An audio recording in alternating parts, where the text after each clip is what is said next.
మస్తాన్ సాయి అనే డ్రగ్స్ పెడ్లర్ను హైదరాబాద్ పోలీసులు గుంటూరులో అరెస్ట్ చేశారు. కేవలం డ్రగ్స్ కేసుల్లోనే కాకుండా అమ్మాయిలను బ్లాక్మెయిల్ చేస్తున్నట్టుగా పోలీసులు గుర్తించారు. మరి దీనికి సంబంధించిన పూర్తి డీటెయిల్స్ ఏంటో ఇప్పుడు తెలుసుకుందాం. లావణ్య రాజ్ తరుణ్ వ్యవహారంలో ఎక్కువగా వినిపించిన పేరు మస్తాన్ సాయి.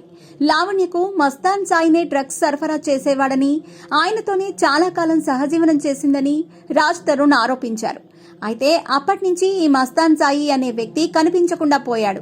పలు డ్రగ్స్ కేసుల్లో ఈ మస్తాన్ సాయి ఉన్నట్లుగా గుర్తించిన హైదరాబాద్ పోలీసులు పట్టుకునేందుకు ప్రత్యేక ఆపరేషన్ నిర్వహించారు.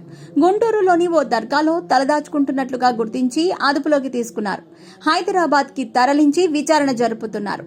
ఈ విచారణలో సంచలన విషయాలు వెలుగులోకి వస్తున్నాయి. మస్తాన్ సాయి అనే వ్యక్తి డ్రగ్స్ బిజినెస్ ను పెద్ద ఎత్తున నిర్వహిస్తున్నాడని గుర్తించారు.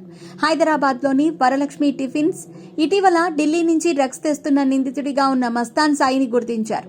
పోలీసులు మస్తాన్ సాయి ఫోన్ ను స్వాధీనం చేసుకుని అందులో వివరాలను పరిశీలిస్తే మైండ్ బ్లాంక్ అయ్యే నిజాలు వెలుగులోకి వచ్చాయి. మస్తాన్ సాయి ఫోన్ లో చాలా మంది అమ్మాయిల ప్రైవేట్ వీడియోలు ఉన్నట్టు గుర్తించారు.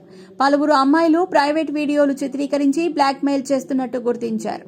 మస్తాన్ సాయి మొబైల్లో వీడియోలపై ఆరా తీస్తున్న పోలీసులు వారిని ఎలా ట్రాప్ చేశాడో తెలుసుకుంటున్నారు. ఏపీ, తెలంగాణకి చెందిన అమ్మాయిలను టార్గెట్ గా చేసుకుని మస్తాన్ సాయి మోసం చేస్తున్నట్టు గుర్తించారు. సినిమా అవకాశాలు, ఇతర ప్రలోభాలకు గురిచేసి మస్తాన్ సాయి యువతుల్ని వంచిస్తున్నట్లుగా భావిస్తున్నారు. ఈ క్రమంలో లావణ్య కూడా మస్తాన్ సాయి ట్రాప్ లో పడినట్టుగా తెలుస్తోంది.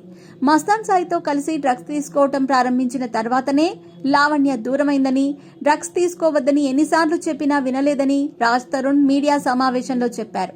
లావణ్య కూడా మస్తాన్ సాయితో పరిచయం ఉందని చెప్పింది. కానీ అంతకు మించి పెద్దగా వివరాల జోలికి వెళ్లలేదు.